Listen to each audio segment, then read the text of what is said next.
Hello friends, welcome back to Life in Eldorado. So today for this first episode, I just wanted to talk about what living in Eldorado really means. What does it bring for you? What do you achieve by moving to a new place? So like I said in my introductory video, I moved from the African tropics to the Canadian Rockies, and it's been about 10 years now. Before then, I'd lived in Europe as well for about 3 years. So I'm a veteran already living abroad. I can tell you the pros and cons, but you know, everything is all dependent on personal experiences. So today I just wanted to highlight some of the values of moving to a new place. What have I found?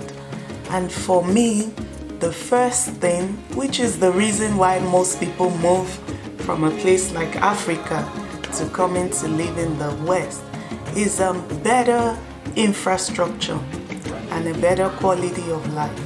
So you can't beat it. You're not going to find potholes on the roads here.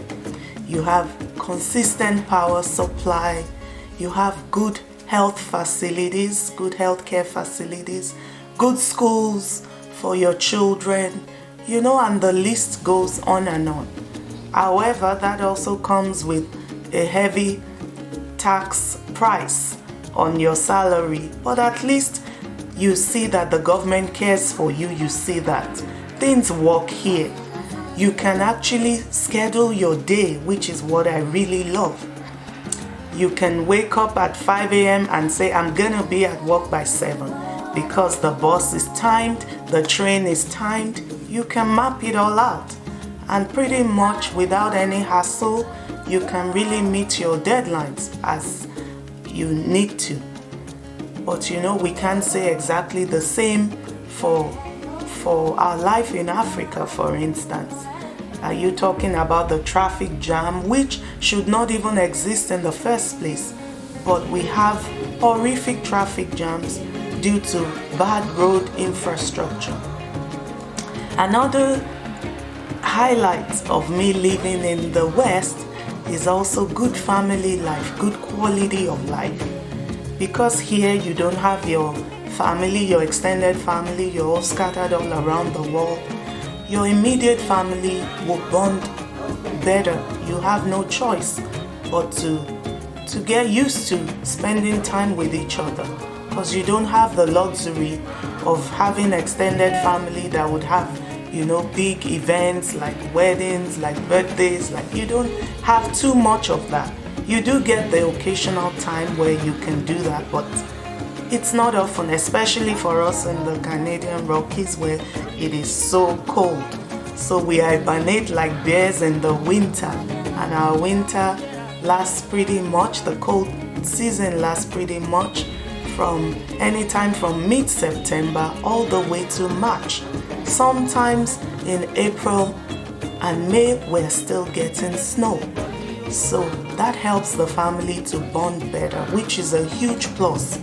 Because in Africa, you might not even see each other pretty much throughout the day because everybody is going about their own business, the traffic that I mentioned before, and there is lots of activity. You have to see this family member, you have to see that family member. Here, you don't have all that. Like I used to remember when I lived with my relative, and as early as 6 a.m. we would have family members visiting us. As early as 6 a.m. Some would show up at 11:30 at night. And I remember my mom will wake us up and we have to give them food. Can you beat that? You don't have all that here. So that helps with a lot of bonding with your immediate family members. Another point that I would like to make is, for me, I could change career, which at my age, I'm in my early 40s now. It's not easy to do that in a place like Africa where I grew up. Once you are a doctor you shall be till your old age. It's not that easy to wake up one day and say, you know what, I want to begin again. But for me here, I started with a degree in the arts. And by the time I got here, I sat down, I said, now I want to have a degree in the sciences and I want to start afresh with a new career in the sciences.